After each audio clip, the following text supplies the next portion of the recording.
আজকের পর্বে আপনাদের সাথে শেয়ার করব লিচু পিঠার একটা রেসিপি। এই পিঠাটা খেতে অসাধারণ হয়। চলেন শুরু করি। আসসালামু আলাইকুম, কেমন আছেন আপনারা? আশা করি ভালো আছেন। আমরা আপনাদের দোয়ায় ভালো আছি। চলে আসলাম নতুন আর একটা ভিডিও নিয়ে আমার পেজ এসি সিম্পল লাইফ থেকে।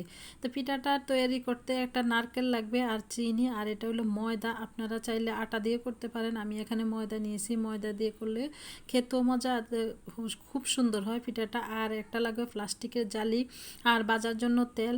তো এখন আমি নারকেলটা ভেঙে এই যে কুড়িয়ে নিলাম আর চলে আসলাম আটাটা আগে ময়ান করব। তো এখানে আমি নারকেলের সাথে সামান্য একটু লবণ দিয়ে রেখেছি। একটু লবণ দিলে মিষ্টির মাঝে কিন্তু খেতে অসাধারণ হয়, আর লবণ না দিলে কিন্তু একটু কেমন জানি সুদা সুদা লাগে। তো এখন আমি পরিমাণ মতো চিনি দিয়ে দিতেছি। আর এখানে আমার কোনো মাপ নাই, একটা নারকেলে আপনারা যে যেরকম মিষ্টি খান এরকমই দিবেন। তো আমি চিনিটা পরিমাণ মতো দিয়ে যে নারকেলটার সাথে হাতে মাখিয়ে নিচ্ছি। অনেকক্ষণ সময় নিয়ে কিন্তু আমি মাখাইছি। এখানে চিনিটা গলা পর্যন্ত মাখিয়ে নিতে হবে, পানিটা বের হবে। আর আপনাদের সাথে আমি কিছু টিপসও শেয়ার করব, এই পিঠাটা সংরক্ষণ করার টিপস। তাই যখন একটু পানি বের হয়ে গেছে, এখন আমি অল্প অল্প করে ময়দাটা দিব আর আটাটা ময়ান করব। একটু একটু করে দিব, একসাথে কিন্তু দেওয়া যাবে না। আর এখানে নারকেল আর চিনির যে পানি, এই যে পানিটা বের হবে ওইটা দিয়ে কিন্তু আটাটা করতে হবে। যদি আপনি সংরক্ষণ না করেন, তো এখানে একটা টিপস মনে রাখবেন, যদি আপনি পানি দেন কিন্তু অনেক দিন এটা সংরক্ষণ করতে পারবেন না। আর যদি পানি না দেন, এভাবে আমি যেভাবে বানিয়ে নিয়েছি এভাবে যদি বানান তাহলে কিন্তু অনেক দিন সংরক্ষণ করা যায়। আর এটা বিস্কিটের মতো খেতেও খুবই মজা হয়, এভাবে সংরক্ষণ করা যায়। আর পানি দিলে কিন্তু এটা অনেক দিন সংরক্ষণ করা যায় না।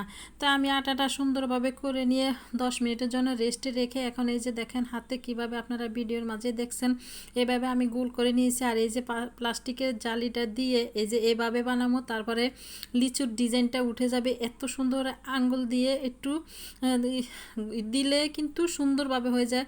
আঙ্গুলটা একটু প্রেসার দিয়ে দিতে হবে, দিলে কিন্তু সুন্দরভাবে হয়ে যায়। আর আটাটা একটু শক্ত করতে হবে, নরম করা যাবে না, না হলে নারকেল চিনিটা ভিজে উঠে কিন্তু আর চালন দিয়ে মানে এই জালিটাতে বানাতে গেলে অসুবিধা হবে। একটু শক্ত করলে খুব সুন্দর হয়। দেখতে পাচ্ছেন আপনারা আমি কিভাবে বানাচ্ছি। তো এভাবে আগে থেকে গুলা করে রেখে দিলে আমি সবগুলা পিঠা এই যে বানিয়ে নিলাম। একটা নারকেল দিয়ে এতগুলা পিঠা হয়েছে। আর এই পিঠাটা খেতেও খুব ভালো লাগে। আমরা অনেক ছোটো থাকতে আমার এক আপার কাছ থেকে রেসিপিটা জানছি, তো আমি সবসময় বানাই। আর আমি অনেক দিন পর এই পিঠাটা বানালাম। তা আসলে বানাতে বানাতে কিন্তু একটা জিনিসই হয়, তো অনেক দিন পর বানাচ্ছি, তারপরেও খুবই ভালো হয়েছে। আমার বোন থেকে আমি ফোন করে জিজ্ঞেস করে নিয়েছি, কারণ আমার বোনে বেশি বানাইছে এই পিঠাটা। তা আমি এই যে এখন কড়াইতে তেল দিয়ে পিঠাটা একটু একটু করে বেজে নিচ্ছি। চুলার আঁচটা মিডিয়াম আছে।